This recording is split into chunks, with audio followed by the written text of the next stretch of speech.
Hi, I'm Derrick Jensen. This is Resistance Radio on the Progressive Radio Network. My guest today is Esther Figueroa. Esther Figueroa Ph.D. is a Jamaican independent filmmaker, writer, educator, and linguist with over 35 years of media productions, including television programming, documentaries, educational videos, multimedia, and feature film. Her activist filmmaking gives voice to those outside of mainstream media and focuses on the perpetuation of local and indigenous knowledge and cultures, the environment, social justice, and community empowerment. Figueroa's films are screened and televised all over the world and taught at numerous universities. They include Jamaica for Sale, 2009, the award-winning feature documentary about tourism and unsustainable development. Her latest feature documentary, Fly Me to the Moon, 2019, is about modernity and the global aluminum industry. She recently created and co-hosted GEFF 2020, the first online film festival focused on global extraction. Her environmental novel, Limbo, 2013, was a finalist in the 2014 National Indie Excellence Awards for Multicultural Fiction. So first off, thank you for your work in the world, and second, thank you for being on the program. Thanks for having me, Derek. And, you know, you're such an influence all over the world. I was interviewed the other day by a friend in Nepal who is part of the movement, and she became who she is because she read one of your books. So, you know, I have to thank you as well for all that you have done and all the people who have been inspired by you. Well, thank you so much for saying that. You know, we are all holding hands across space and through time. So can you tell us about Jamaica and go back as far as you want in time? Yeah, I'm going to go back pretty far, but before I do that, I just wanted to ask you, you've never been there, right? No, I've never been farther into the Caribbean than the Keys. Okay. Well, you're not far. You're pretty close. When you think of Jamaica, do you have a thought at all? First thing that comes to mind is rainforest going down to beaches, and then probably coral reefs. Okay. Oh, and the second thing, honestly, I hate to say this, but the second thing I think of is also slavery. Okay.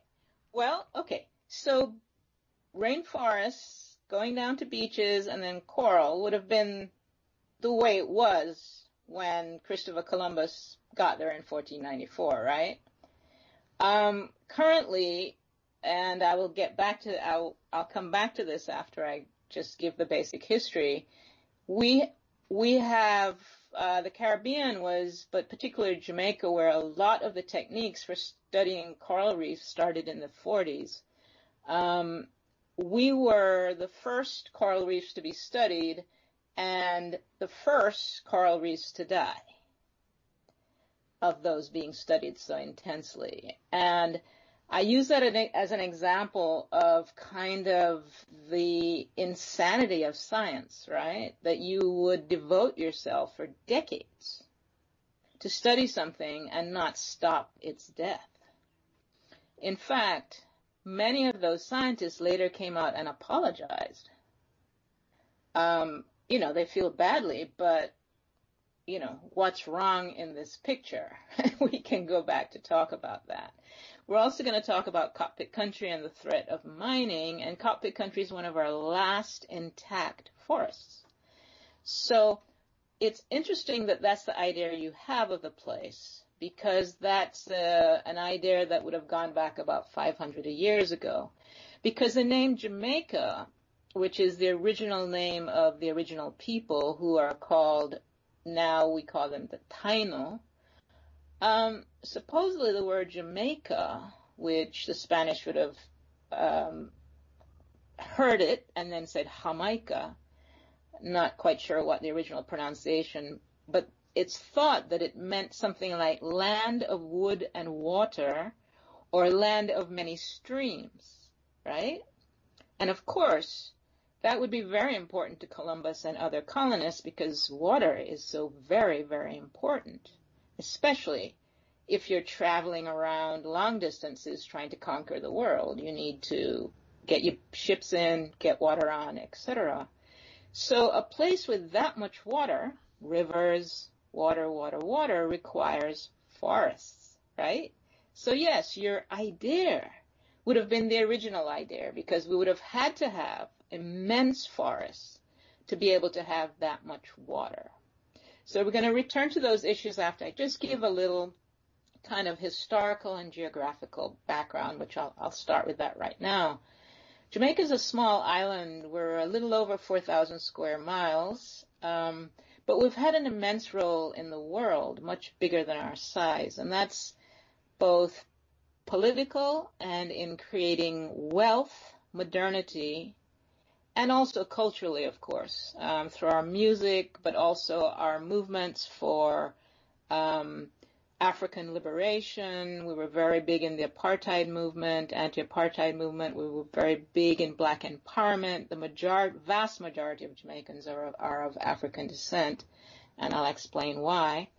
And cultural, also sports. We had the fastest man in the world, and we've had the fastest woman in the world. So for a small place, it's really been quite remarkable. We're the third largest of the Caribbean islands, and we're located very closely to Cuba and Hispaniola. Hispaniola is where Haiti and the Dominican Republic are. So I have, in my family, I have ancestry from Cuba, for example. But we're all very close. And Jamaica and Cuba have had historical, going back pre-contact, pre-conquistadores. We've always been very, very close. And our relationship with Cuba, of course, has been this drama with the United States of America, with their absolutely hideous blockade of Cuba and the nonsense that's gone on with that island. And that has very much influenced our geopolitical relationships with the U.S., where in the 70s, for example, we tried to have a democratic socialist government. We tried to have some kind of distribution of wealth, because we were one of the most unjust and unequitable societies in the world. And we had a very close relationship with Cuba, and that led to the U.S. sending the CIA in and basically disrupting our society and getting rid of the government. So the Caribbean, even though we were a British colony, after being a Spanish colony, and we didn't remain, we're still in very close ties with these neighbors around us. So I mentioned Columbus coming in 1494. We were one of the islands that he first came to on that voyage. He was first in what is probably what's now the Caicos Islands, Turks and Caicos, and probably the Bahamas, and then he came to us. So we became the property, actually, of his family. So that when he died, Jamaica became the property of his sons. We were under Spanish rule for about 178 years, and then English rule for about 37 years. And then we were under British rule for 255 years. And though we supposedly got political independence in 1962, the Queen of England is still titular head of Jamaica and represented by the Governor General. And this is not just Jamaica. Canada and Australia, that are huge countries, still have this situation for some strange reason. So the colonial continuities are very, very strong, including the fact that we still have a lot of colonial laws, including laws pertaining to mining, which we will get to a little later. Continuing the history, we weren't very important to the Spanish because we didn't have the kind of gold and silver that they were looking for, and they had conquered such huge, rich indigenous nations up and down the North, Central, and South America. So they weren't really, Jamaica was kind of a backwaters to them. They weren't that interested in it. Meanwhile, the English, this is, starting in the 1500s, in particular, were trying to play catch up with the Spanish, and Jamaica became the most important. We became the center of the English and then the British Empire. And why this was because of our geopolitical placement in the Caribbean. We're directly in line south of us is South America, Central America. It's Panama and Honduras. And there's stupid films like Pirates of the Caribbean. What are called pirates and buccaneers were actually terrorists and thieves. And what they did was they left Jamaica, a place called Port Royal, which was the richest city in the world. And they would sail to these places and, rape, pillage, ransack, steal the wealth. And they would also they would capture the Spanish galleons and steal the wealth that the Spanish had stolen from the indigenous people of these places. This wealth, this huge amount of wealth, was then invested in plantation agriculture, which could be seen as the first stages of industrialization in this period that we know of. Modernity was actually created in the Caribbean and Latin America through these industrial agricultural processes. And so in Jamaica, the plantations were primarily sugar. And so basically, the first kind of enslaved people by the English were the Irish. I don't know if you know the history of Cromwell and Ireland and whatnot, but the Irish were the first slaves brought to the Caribbean. They didn't do too well in the Caribbean. People from the north didn't do too well in the conditions, the tropical conditions. They died from diseases and that kind of stuff. The English, the Dutch, the French, the Belgians, the Spanish, the Portuguese, all of them had been involved in enslaving Africans and trafficking Africans. And so what began was this huge basic, genocide of capturing, trafficking, enslaving Africans. And so they were brought to Jamaica to make up for the indigenous people who had been enslaved and who had died, and for the Irish who were also not doing very well. So you basically had this amazing industrial plantation system where you had people working for no wages, which is basically the ultimate. If you take capitalism to its ultimate goal, you end up with ultimate profit and no costs. You had what were then the highest technologies of manufacturing the sugar. You had steam, which was one of the highest technologies at the time. You had these huge, manufacturing type processes. You also had time management, the kind of things we think of now when we think of places like Amazon and, people working themselves, to injury and death. You have this thing of labor being basically, people being worked and worked and worked for the benefit of a very few who were extraordinarily wealthy. The kind of thing at the time was to say as wealthy as a West Indian. That, of course, did not mean as wealthy as a West Indian of African descent, nor as wealthy as an Irishman. What it meant was as wealthy as a Scot or an Englishman who was in the business of slavery. And so this wealth that was generated, huge amounts of wealth from a place like Jamaica, which was the center of the empire, that wealth was then invested in British institutions, banking, insurance, philanthropy, huge estates, part of the removal of the Highlanders in Scotland and the removement, the shrinking of the commons and the taking away of the people's land to create these huge aristocratic land holdings, in Scotland, the removal of the Highlanders for these huge sheep farms that we probably think are normal. No, they're not. That all came from the wealth of plantation slavery in places like Jamaica. So this wealth was invested. That wealth, and also the fact that the people had been removed from their rural holdings in places like Scotland and northern England and whatnot, drove them into the cities, and also out into settlement, into the colonies, which created genocide in all these other places. That was what created the Industrial Revolution. That is what has led us not only to the ecocide that has created, the so-called climate crisis and everything else, but that came from the wealth of such a small, tiny place like the Caribbean, like a place like Jamaica or Barbados, for example.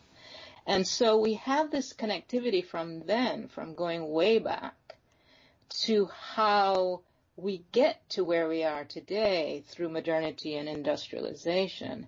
And another thing that is part of this connectivity was that sugar became the addiction of the working classes who were slaving away in these awful conditions in factories and whatnot. The British and their tea, with lots of sugar, etc., their sticky buns and all of that.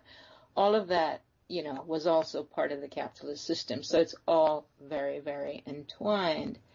So when we talk about, where does wealth come from and where does poverty come from, people think of, poor people and poor nations, that, they're that way because of some original sin or some curse, corruption, ineptitude, whatever narrative people want to believe, what Trump calls the shithole nations whose citizens he doesn't want to migrate to the U.S., when in fact his ancestors came over from Germany, and with the millions who died in the Nazi genocide, you might just easily describe Germany as a shithole because of that, right?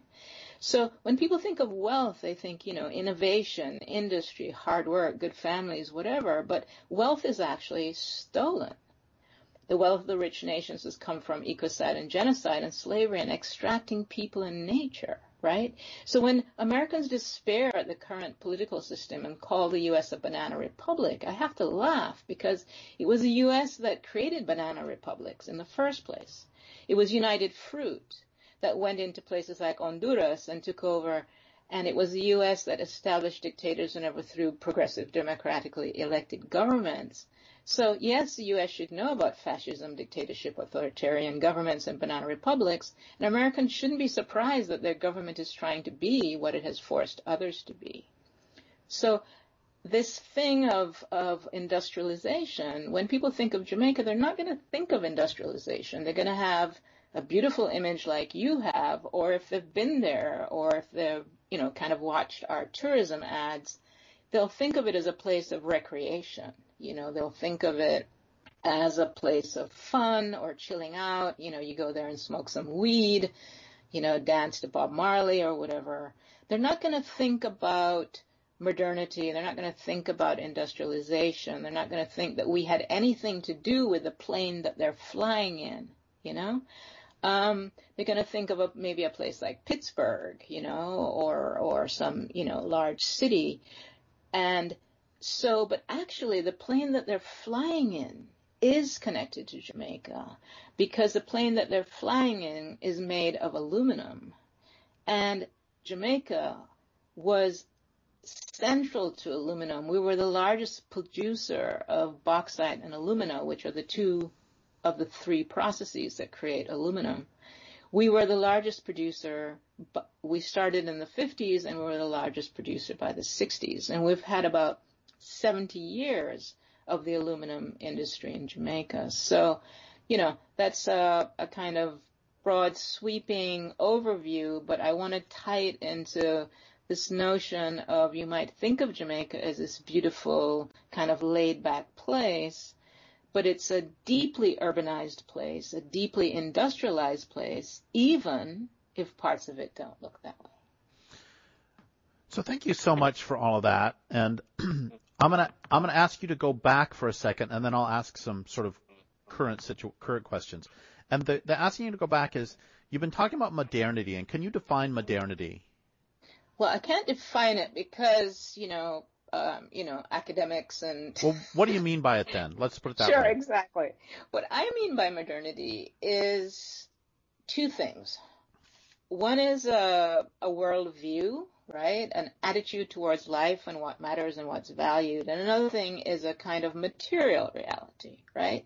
So if we start with the worldview of modernity, it's a notion of a centrality of the human being, right? And this is not a modern view. This goes back to certain kind of patriarchal religions, such as the ones that came out of Abrahamic traditions. So that would be Judaism, Christianity, and Islam. This notion that, humans are gods, chosen people, that kind of stuff. So it's this notion of a kind of human centrality, and then within that, there's a hierarchy, right?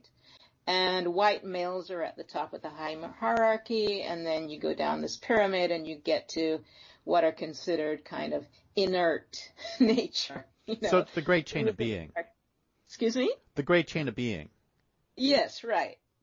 And you get down to things that don't matter, like dirt, right? Things that are the most important building blocks, right? Yeah, I was going to say, never mind the fact that all terrestrial life is based on, all land life is based on soil. Without soil, there's nothing, right? Yeah, and we call it dirt. Right, exactly. So you have this worldview. You also have this worldview that some people have traced to the so-called Enlightenment. This is kind of something that happened out of, in rejection of kind of, what shall we say, a kind of secularization of Europe at a particular time. And this Enlightenment notion then kind of gets to this role of man, because that's what it's called, and what matters, right? Well, it's kind of, what matters becomes work, what you can produce. What matters is this kind of notion of the separation of the body and the mind is what matters. And so we start to, in worldview, we start to move further and further away from any notion of integration or belonging or being embedded in everything, right? The whole of everything that is all connected. And this is compacted with this notion of this kind of aggressive culture that has to kind of always be in a state of progress, right? If you think of this trope of every election, are you better off than your parents, right? What does that even mean? But it's this notion of this ladder, because of this hierarchy, right? And because of this kind of notion of evolution, you have to be always progressing more and more and more. And when you look at the material side of that endless progression, then it's progressing more and more means that humans basically dominate more and more and more and more the landscape.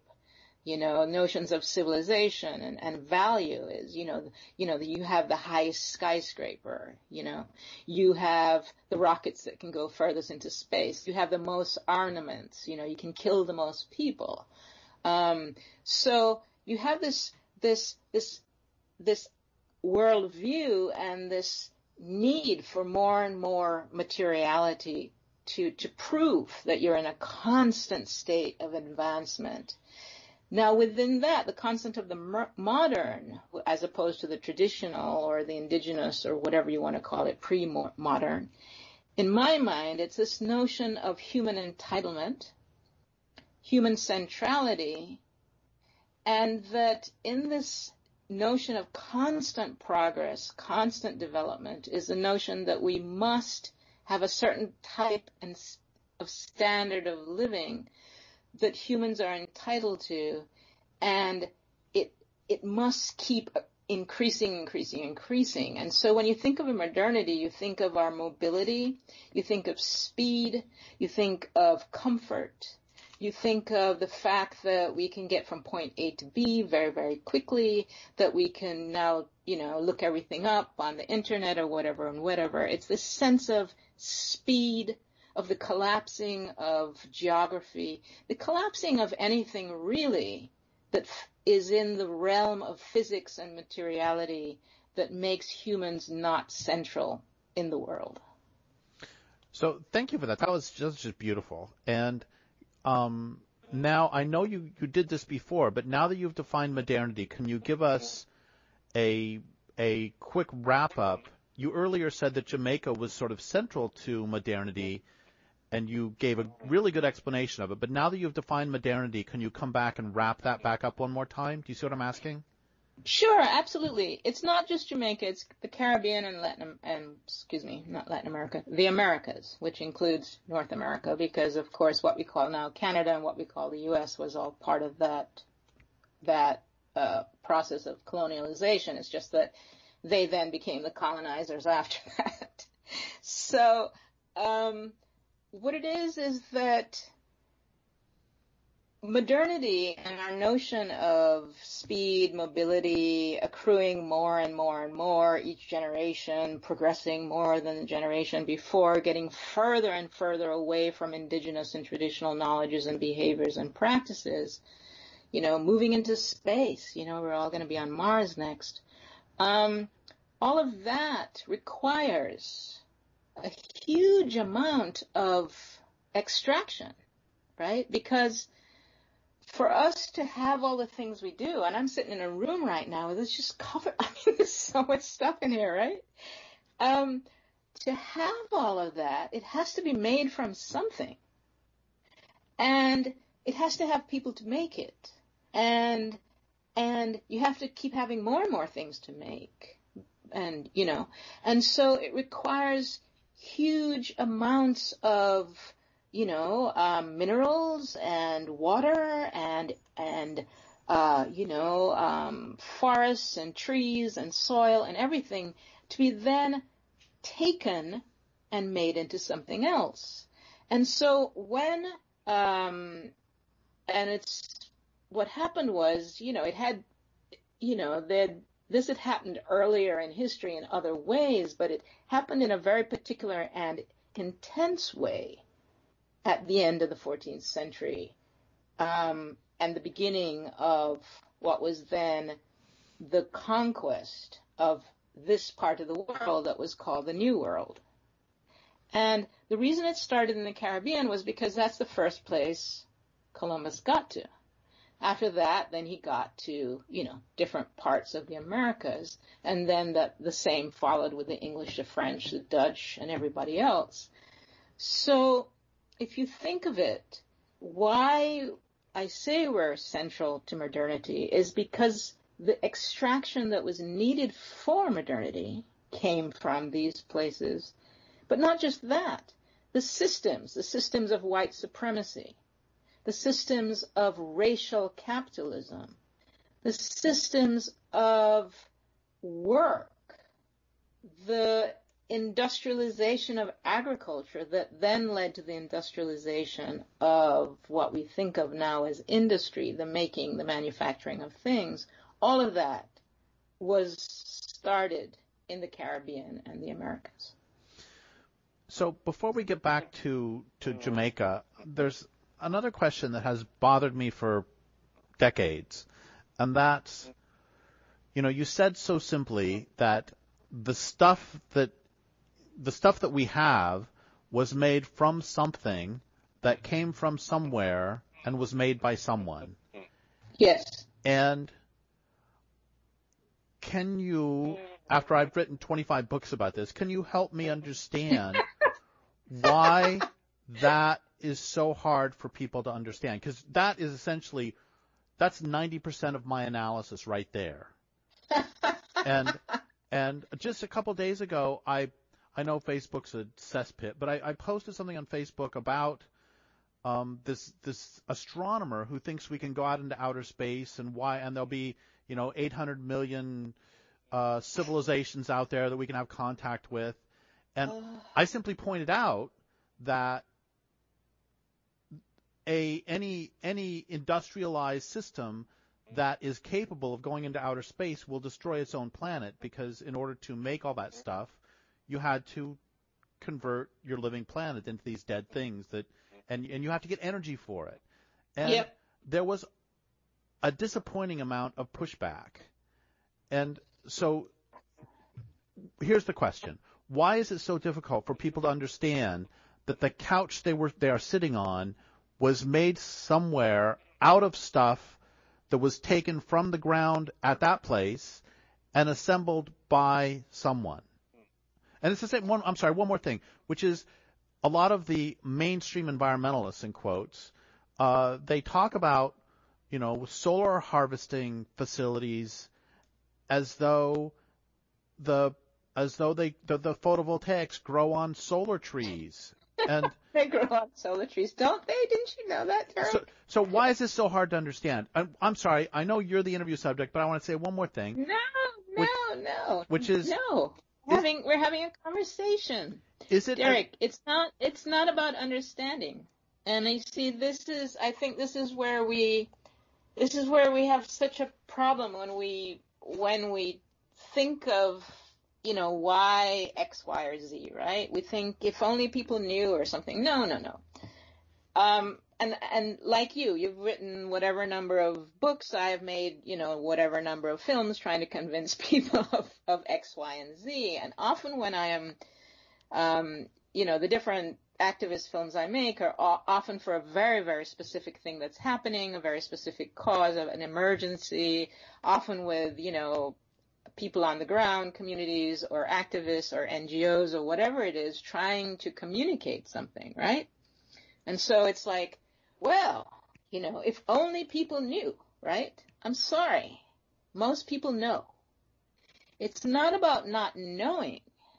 It's that we have bought into our entitlement, our comfort, and then, especially for liberals, okay? Especially for left liberals, we've bought into the innocence and virtuous narratives, okay? Which means I am innocent, and this is a very much an American narrative, right? Why don't want to deal with, get hysterical about Black Lives Matter or whatever. Oh God, no. I mean, slavery was so long ago. They're still native people. We didn't kill them all.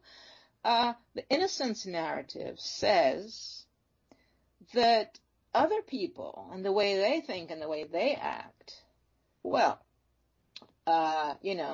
that I am innocent because either I am not part of this historical narrative or I am virtuous, meaning I drive an electric car, I eat organic food that I buy at,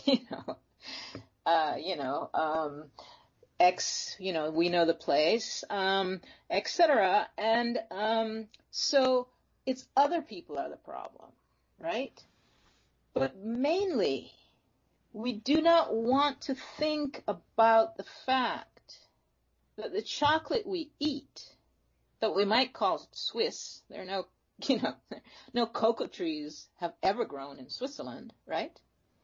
That our pleasures, the things we feel are necessary in our lives, our necessities, our pleasures, our comforts, are based on ecocide and genocide and the exploitation of other people. And some of us know that intimately because we ourselves are part of that chain of exploitation. But we still feel on some level entitled, okay? So for example, I was at, there's a annual conference that has to do with Caribbean studies, and I was at one of them for some reason, and they're always held in these fancy hotels, in some place in the Caribbean, and you have all these academics who are very critical of everything, of you name it, right? And they're staying at some, resort. And there was this Black American female academic, and, we're trying to have a critique of, staying in this resort and the workers and this kind of thing. And she just basically said, I've had a very bad year and I deserve this. Okay?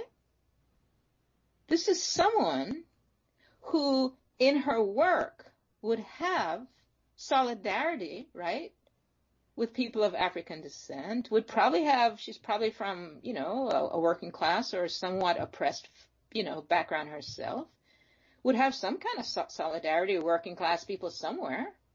But that does not disrupt her right to have a vacation in the Caribbean and exploit people who work for very little to make her recreation. Do you understand what I'm saying?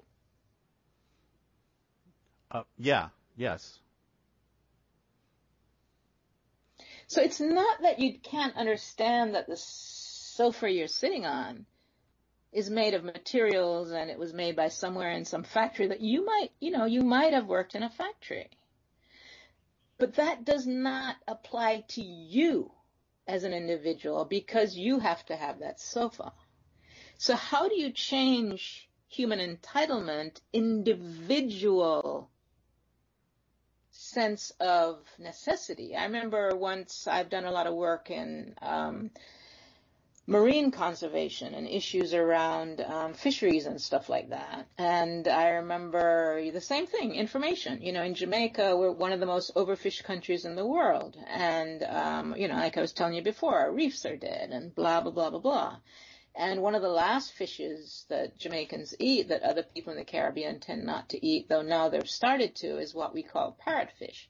Parrotfish graze the reefs and are essential to the reefs. So, we've tried campaigns, we've tried to stop people eating parrotfish. And again, a very educated, knows the facts. And she basically said, I have to eat fish, right, for her nutrition. So when everyone decides that their survival, however they define it, okay, whether it's subsistence survival to billionaire survival, billionaires rationalize why they have to be billionaires, right? They couldn't have 1 cent less. It's the fact that as human beings, we are a narrative species. And we can tell ourselves any story we want to justify not changing. That reminds me of Robert J. Lifton's big thing, which was is that before you can commit any mass atrocity, you have to convince yourself and others that what you're doing is not in fact atrocious, Absolutely. But virtuous. He called it claim to virtue. Virtuous. Exactly. And so you have people all being virtuous, claiming to have completely competing ideologies. So what you just described, right? From scientists saying it's okay to mine the seabed and, mine the oceans and destroy the oceans because that's better than the land, right? To people saying we must leave Earth and go to Galaxy and Mars and whatnot, that's imperative. And we've always, been, and that's why I hate when botanists and environmentalists and others use the word colonizing when they talk about plant species. They love to talk about plant species colonizing somewhere because that then makes it seem like humans colonizing Mars or the moon or wherever is just part of inevitable evolution, right? Yeah, I completely agree. So, you said a moment ago that how do we individually change those, I don't remember the exact way you ended the sentence, but change those, not the value systems, but the demands, the needs, the whatever we're going to call them. Demands is better than needs.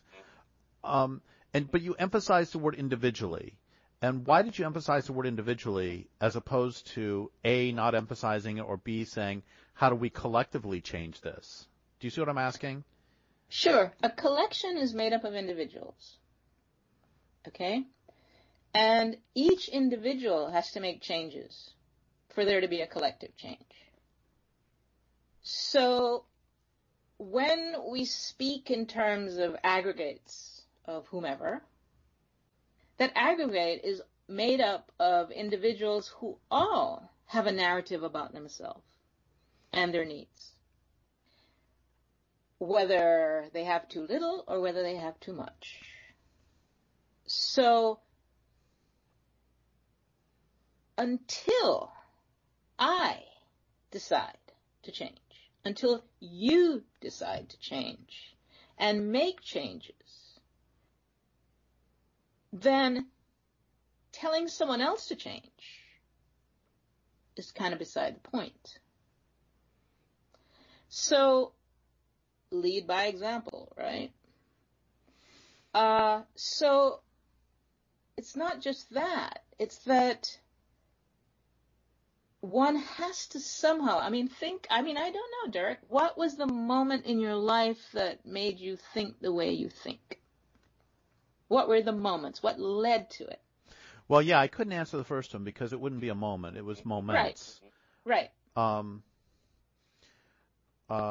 Well, there was my father's violence that I didn't articulate this as a kid, but in my bones I was asking if his behavior isn't making him happy, why is he doing it? This is destructive behavior. And, that's a question that I've been asking through all my books. That's the question we're talking about in this interview. Because none of this is making us happy, and it's destroying the entire planet. So there's that. And then when I was 7, they put in a subdivision next to where I lived, and it killed off the meadowlarks and the cottonwood trees and the grasshoppers. And I remember thinking as a 7 or 8-year-old, however old you are in second grade, if they keep doing this, there will be no place for the meadowlarks to live. And so that's the language I did have. The language I have now, but I didn't have then, is you can't have infinite growth on a finite planet. And then we can go through other ones too. But the real point is yes, I had that realization, but there's a question of why I had that realization and other kids the same age in that neighborhood may not have. Exactly. Why did they not care about the meadowlarks? Well, and not just that. Some people looked at that and said, great, right? Right. We're finally, this isn't a swamp anymore or whatever, right? So that is the thing, right? We're all touched. That's why I use the word individually, because we're all touched in different ways. There are different things that inspire us. There are different things that move us. There are different things that make us think, oh, wait, there's another way to be. For one example, for me, there were many different things, but one of it was I'm the youngest of 7 children, and one of my brothers, who was at that time very much kind of counterculture, this would have been in the 60s, I was of an age where conventionality, I was about 9, was very important, to be like other kids, and my family was very weird. And he basically told me straight up, no, you don't. You don't have to do any of those things, He gave me permission to leave convention and to never be ashamed of not being part of the majority. So all I'm saying is, for everybody, it's different, because everybody tells themselves different stories, and everybody has some different type of makeup, psychological makeup in themselves. And of course it's collective. Of course it's based on all sorts of things we have no control of. We were born into a place and time we had no control of, that is part of a historical stream we had no control of, right? So of course, ultimately it's collective, but the collective doesn't change. Individuals change. That's why you can have laws, in either direction. You can have laws that are completely fascist and the people go, not doing it. You can have laws that are, totally progressive and the people go, not doing it. So, unfortunately, it's very intricate why at a given time, and it's not forever. I know all sorts of people who are very radical at a certain point in their life and, very whatever, and then, that lasted 3 years, 4 years, whatever. It's very hard as a social animal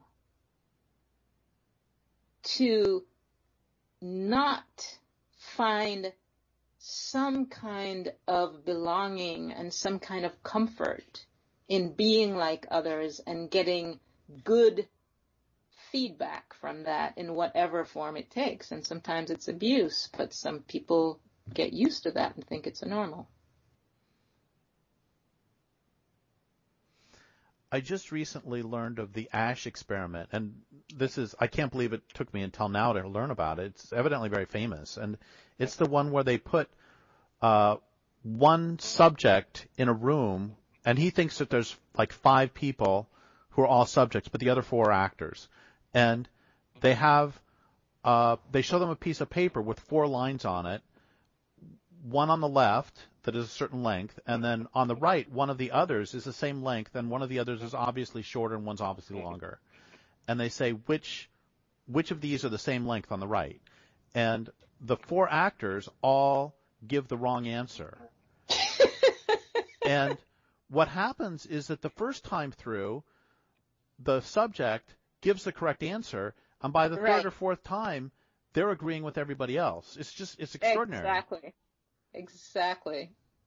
Which is how we can have everybody say, oh, we can keep having an infinite expansion on a finite planet, and everybody else just goes along with it because that's what everybody's saying. Well, especially everyone's saying it, right? So you have it said in so many different ways, right? So you have this, the supposed progressive left, which in America is like, in the rest of the world, the whole notions of left and right make no sense anymore, right? But, the supposed progressive left saying, Green New Deal, right? You have, environmentalists, like you're saying, saying, using the word harvest, for completely toxic, solar,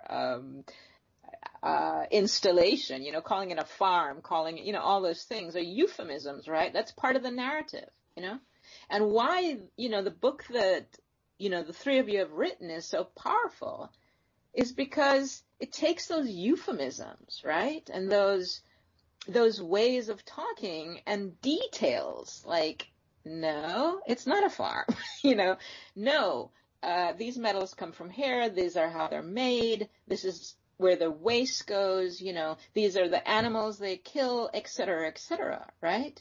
So it's very important to produce over and over and over counter narratives, other narratives, but in many different ways, because the hegemonic narrative, the narrative that's being said over and over and over of human entitlement and centrality and all of that, is being said in so many different ways. It's being said from a certain kind of religious perspective. It's being said from a certain kind of ideological or economic or social or political, etc., right? So, when you have everyone saying it, then everyone who can identify,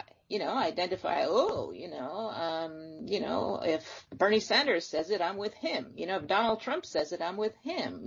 Whomever it is, if the head of TNC says it, I'm with them, right? So whoever says it, you can find your tribe. Right. So we're getting very close to the end, and I want to say 2 things and then ask a question. One thing I want to say is that I did not ask you more about the reefs or fisheries or the bauxite because I would love to have you back again to talk specifically about those. That'd be great. And then, so the other, you've just done this wonderful weaving of history and place and socioeconomic momentum. And just how would you like to sum up if somebody, 2 things. One is if somebody was to tell a friend of theirs, oh, I heard this great interview today, it was about this. Can you sum it up for them? What's the point of what you're saying? And the other question would be, what do you want actually people to do with with this analysis, this great analysis that you're giving, and same with your films, what do you want people to actually go out and how do you want them to be different or to be different in the world?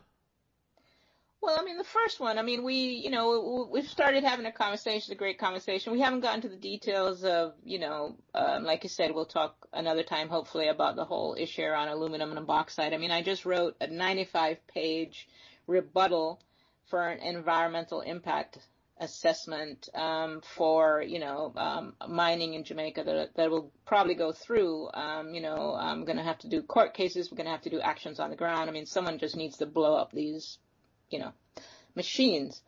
So, by the way, I would love to do, like, I just did an interview yesterday with somebody about a specific lithium mine in Nevada, and he went through the process they're going to go through legally, et cetera, et cetera. So I would love to do just one where you talk about that entire process that you're going through. Oh yeah, I'd love to talk about that because one thing that I think you'll agree with is that environmentalists have focused on things like environmental impact assessments as if instead of stopping if 40 years ago we didn't develop these procedures of so-called good governance and transparency and corporate responsibility and instead stopped these things from happening at all, right? Yep. But instead, we went the way of oversight and, all of that, right? And so we just gave more and more power to governments and corporate entities and make it more and more difficult to stop it. I was just going to say that, as Thomas Lindsay says, the permitting process is about permitting. Exactly. It's not about banning or stopping, right?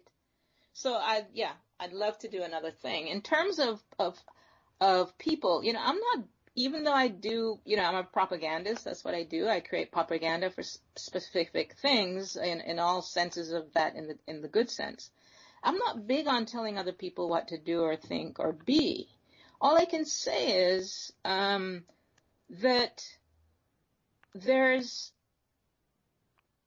it's, again, and I said this recently in my chat with my friend in Nepal, but I'll say it again to be repetitious.